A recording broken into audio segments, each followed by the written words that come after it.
Welcome back to Bridging the Gap. Today we're here in our studio with Savanna Varney, our Director of Medicare Sales and our CFO. But right now during this season, Savanna is primarily focusing on what's coming in the next few months. And I don't think that we need to do a formal introduction to what is coming in October. Because if you are a Medicare customer or if you are aging into Medicare, you know that every year, starting October 15th, annual enrollment period takes place. And so today, what I would like to discuss with Savanna and for our listeners and our viewers, I want to talk about the enormous amount of phone calls or commercials or mailers, pieces of mail. People. Yes. So I'm going to tread this topic lightly as a business owner, but I want to be able to talk to our audience from a real perspective. Right. It's extremely important to know that during this time of year, everyone that has a health insurance license knows that this is the time of year that their business, their book of business, if you will, could potentially increase. Right. That is true. We do sell health insurance. We sell it to make a profit. That's how we live. What's not okay are some of the methods that are being used by individuals or companies or anyone that is held to the requirements and the guidelines and compliance of CMS. One thing that we do here in our office, and I'm going to let Savanna share with you, she is actually our guru for Medicare, and I honestly stand today and say I would put her up against anybody. She does not quit until she finds the answers, but that's in a whole other video. But today I want to talk about maybe what's going on right now. Yeah. What are our people seeing? I mean, you might be our customer right now and you are getting phone calls from people, or you're getting stuff in the mail, or you're getting emails, or people are perhaps coming to your front door to talk to you. So I'm going to turn it over to Savanna and I'm going to let her share, what's going on, what's in the works, like where are we ramping up to, and what you need to be aware of and on guard as to what could potentially mess up what you have now or what your plan may be for 2025. Yes. So thank you so much for having me back. I love doing these. I love sharing information. Knowledge is power. I've said that previously, and I really do believe that. So the first thing I want to talk about is, you're going to start getting bombarded. You're going to start getting mailers, big thing. And I'm not knocking that we send mailers. You may even get one from us.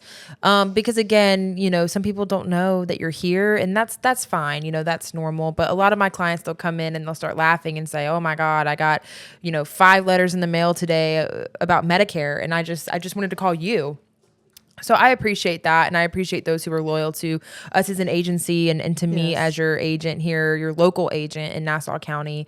So thank you, first of all. Shout out to those people, to my clients.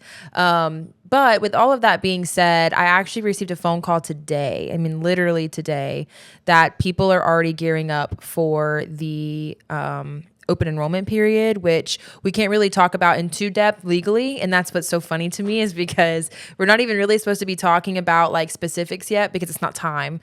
CMS has put into place that you cannot begin marketing that period until October 1st. So like Nelson and Associates will not begin marketing the open enrollment period for Medicare until October 1st. So this is not a marketing effort. This is just sharing information. I just want to kind of put that disclaimer out there.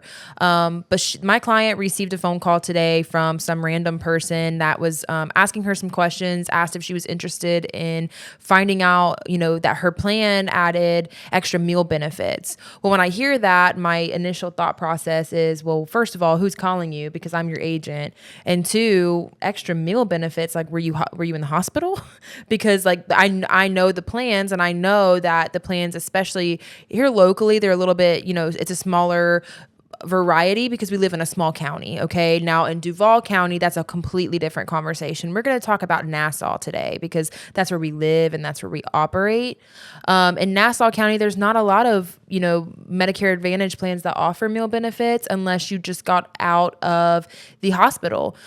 Just so you know, some plans offer that. Like, you were in the hospital, you can file a claim with your insurance company and you will get up to, some policies, not all, but some will offer up to 28 free meals to you after a hospitalization. I think that's wonderful, right? But people are using this language as a sales tactic to say, hey, do you want meal benefits? Well, who's going to turn down free food? I mean, come on, times are tough. Like the economy's not wonderful right now. A pack of cheese is $5. I mean, imagine playing The Price is Right now. Yeah, I would lose. I would lose. I used to be able to get it within pennies. Yeah. But I don't think I could even come within $100. I mean, how could you? I mean, times are tough right now, right? So, good sales strategy, my dude, because like maybe I should use that. But it's not good because it's misinformation. And here's how. You getting a true meal benefit, like you get meals delivered to you no matter what your circumstances, is typically only if you are dual eligible. I've never talked about that on the podcast before. When I was telling Kimberly that today, she said, we've got to talk about this today because wait, you got to share this. This is great. Typically those who are dual eligible means that you qualify for Medicare and Medicaid. If you qualify for both, then you become what's called dual eligible for a DSNP plan, DSNP, a DSNP plan. And that means that you have a Medicare Advantage plan while also carrying Medicare, Medicaid. You combine it into a policy, basically. Those plans typically do have a meal benefit. So when my client called me, she said, I just didn't really feel comfortable.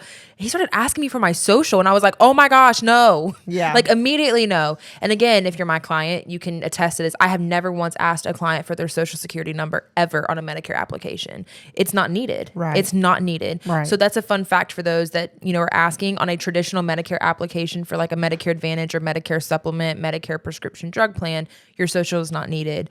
Now, maybe they wanted to check her eligibility for Medicaid. I'm not sure. I don't know what his intention was.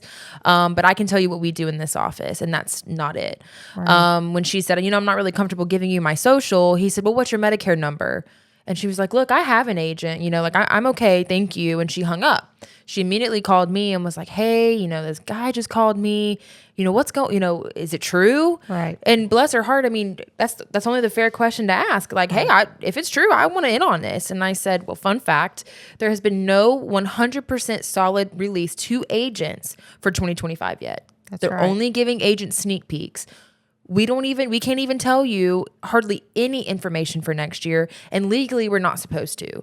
So again, knowledge is power. If someone says that to you, you tell them, you know what? Thank you for this conversation. I'm going to go ahead and report you. And then you hang up and they'll leave you alone. Now I'm not here to say you should report everybody that calls you. Right. Like that's going to cause a whole nother storm.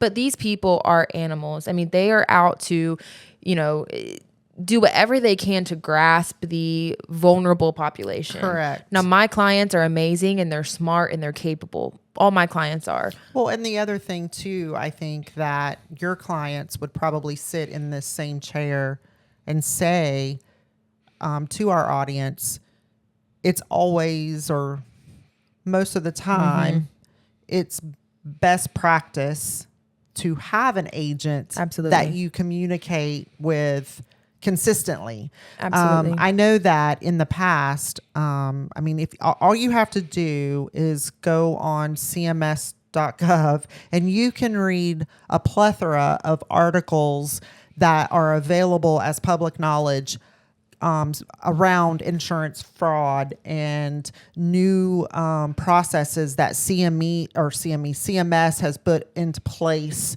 for all aspects of writing health insurance. But the one thing that CMS is they are bulldogs, sticklers, rule followers, They're the whatever you want government. I mean, they're the government. That's right. Whatever you want to call them, do not play with CMS. Right. Don't play with them as an agent. Don't play with them as a company. Do not buck CMS. They are the top. And throughout time, they identified over the past however many years that the Medicare specific audience, that they become vulnerable because, let's be honest, Medicare is confusing. Absolutely. I'll be very honest with you and tell you that I own this insurance agency. And when I get ready to age in to Medicare, I'm not going to know what to do. I'm going to have to come to you and say, walk me through this process. So the beauty behind having Savanna here in Fernandina in an office, I know you guys know that we have a mobile office. There have been times that Savanna has come and said, I have to go to Callahan. I have to go to a customer has asked that I come to their home because they don't have a ride and they don't want to do it over the phone and they can't drive. And so once we collect the consent to contact, right, and the scope of appointment, and I know that those two terms don't mean a lot to our listeners, but the purpose of this podcast is to educate those that are considered the market for Medicare products. Understand that there are strict guidelines that we as agents have to follow. And I would like for you maybe just touch on those real quick. I mean, by law, we can't cold call Medicare customers. No, you can't cold call. I mean, this is not your car warranty. It's not like that. You, in order to even make contact with someone who is eligible, you have to have a consent to contact. Right. So talk about that for a second, Savanna. I want our listeners to think while you're talking about this, have I ever signed a consent to contact? Yeah. Am I able to say to that person who randomly calls my house, hey, I never signed a consent to contact from you. You know, you're not in compliance right now. Right. So let's talk about that piece first. Yeah. So I want to say this too. Probably some of you, if you're my customers, you're like, well, I didn't sign that with Savanna either. If you initiate contact, that is like assumed consent, if you will. So I want to make sure we're crystal clear. Like, I'm not breaking the law either. When you call me or you email me, that's an assumed consent to engage in conversation. So if a person calls our office or walks in, or they walk in, correct. Or if we're set up somewhere and they approach us and say, hey, I need to get Medicare information, that is the verbal consent to contact. Correct. That is the verbal okay. Correct. From that customer for us to begin to discuss a product with them. Correct. But just to like your phone to ring like they do with your car warranty or during political times where you get these random phone calls, that is not within the guidelines of CMS when it comes to Medicare specifically. Correct. Yeah. So you'll never see me pick up the phone and cold call people. We, to be honest, don't be mad at me for sharing. We don't purchase leads. I've told my clients this. We don't purchase leads for a few reasons. One, everything that we have written in this office has been 100% organic. And I take a lot of pride in that. Yes. We're a small business. That's very true. There's only 5 of us and we're all women. And we've all been here since, I've been here actually the least amount of time now. But we've all been here for quite some time and all of our sales are organic. They're either referrals from our clients, people that we know personally, social media leads, Google leads, everything here is organic. And I love that about us, because we are growing and we're growing and we're growing with integrity and at a pace where open enrollment was crazy last year. I mean, for Robin and myself. And that brings up my other point is when you say you were a client of Robin's and you say, hey, can you have Savanna contact me? Again, that's your permission to consent. But like a true, traditional, someone who's reaching out to you, you have to give them permission. I can't just cold call you. I can't just, say, hey, let's go ahead and bring you in. No, you can't do that. It's also extremely, extremely illegal to show up at someone's door. I had another client who called me last year during right after open enrollment. And she's like, hey, I was like, hey, or how long time no talk. We had just met like a week ago. I'm like, are you okay? Like, is everything okay? And she said, well, something really weird happened to me today. And I'm kind of concerned. And I said, okay, what happened? And she said, well, I was at my house and someone knocked on my door and he presented himself as an insurance agent. And are you affiliated with him? Like, you didn't tell me. And I was like, whoa, no, ma'am. Like, that is extremely illegal. You cannot make home visits. And if someone, and she's not the only person. I had another person, the person you mentioned in Callahan, they said the same thing happened to them. They had someone show up to their door. Hey, I'm a Medicare agent. Is there, I just want to let you know I'm here. You cannot do that. You cannot do that. That is illegal. And not only that, but that's really pushy. I don't know. That's just not my sales tactic. Well, but I think the question from that, and I think as we become more comfortable, we attended Medicare Con, and we learned at that conference this past summer that it's okay to call it like it is. Yeah. It's okay to say, there's some animals out there and they're doing really not good things, and they're baiting, and it's almost like, they're on the hunt.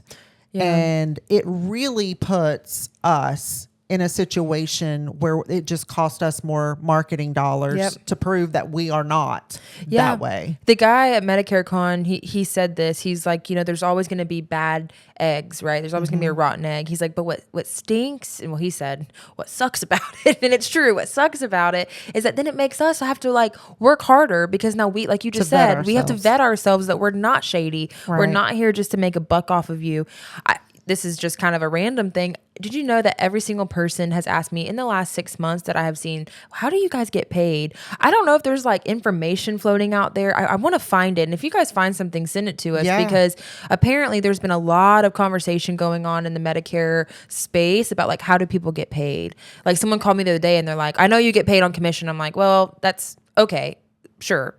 Not anyways. And it was like an awkward interaction, because it's like, I did hear that there's a YouTube video out there, and I haven't seen it. I'm sure it's got great information, but it's from a non-insurance agent, and he's just sharing like, hey, this is what's going to happen. Yeah. So I don't know if that's triggered some questions in people, but again, knowledge is power. It's no secret. I mean, you guys ask car salesmen, how do they get paid? Right. I don't remember if it was last year or the year prior to that, but CMS also passed a rule not too long ago that we actually have to tell our customers we make money from the sale of this plan. Yeah. And let's be real, okay, if we're just going to shoot straight, because I think that's what people want. Yeah. Don't try to sound educated or, all these fancy words. Just tell me. Well, here's the truth. We are a business, and without sales, we do not have a business. Right. We get paid from the carrier to sell a Medicare plan to an individual, and we make commissions, and we're paid commissions to this agency from the carriers from our sales. I mean, that you cannot own a business and not sell something and make money. Yeah, you can't be in the sales industry. Those are called nonprofits. Yeah, we're not that. We are not a 501c3 or whatever. They're called churches and nonprofits, or schools or whatever. But we are a for-profit business. Correct. We make money. Yeah. We make money off of selling Medicare plans and under 65 plans. Yeah. And any plan you purchase, we might not make but $1, but we're going to make money. So there's nothing to hide. Right. But the fact that, the conversation is a hot topic right now. It is. And I'm going to be very real right now. It's untelling what's being said out there. The question always gets asked, especially to Robin, and she can attest to this, and myself. What's your fee to quote me? What do you charge? Like, what does your agency But before we get started, I got to know, like, how much is this going to cost me? And we were like, huh? Like, genuinely, we're like, wait, what? And they're like, no, really, like, how much do I owe you? Or they'll walk out, hey, I never paid you. How much do I owe you? I'm like, you don't owe me anything. Again, we are not allowed to charge people to help them. Like, that is against the law. So there's got to be some bad apples out there, some rotten eggs out there, like we were told at Medicare Con. That's, again, now it's starting to reflect as insurance agents as a whole. Or the industry. Exactly. And it's sad, because we live in a world where there's so much other stuff going on. Like, you shouldn't have to worry about your health insurance. insurance. Correct. You get sick, you want to go to the doctor, you want to make sure you can use your insurance and you can go home. So that's what I love about us. Not just myself, but Robin too. I've been getting a lot of her clients, like she's been doing this so much longer than me, and her clients, they started seeing her at like 61. Well, guess what? They're 65. They're very sad to leave her. But then they come over to me and I'm like, all right, now you got to pick who's your favorite, me or Robin. So I love that about our office because like Robin and I work so close, and Robin and I did a podcast without you. Yes. I remember that. You were jealous. I remember that. And we talked about that. If you haven't listened to that podcast, please go listen. That was my favorite one because we explained in that podcast how it works to go from her client to be my client and how seamless it is that we make it. And what's so amazing about that is, there's a generation out there that is approaching the Medicare age. Yeah. When you turn 64, you have the last 3 months of your 64th year and 3 months after your 65th Never heard year. it worded that way.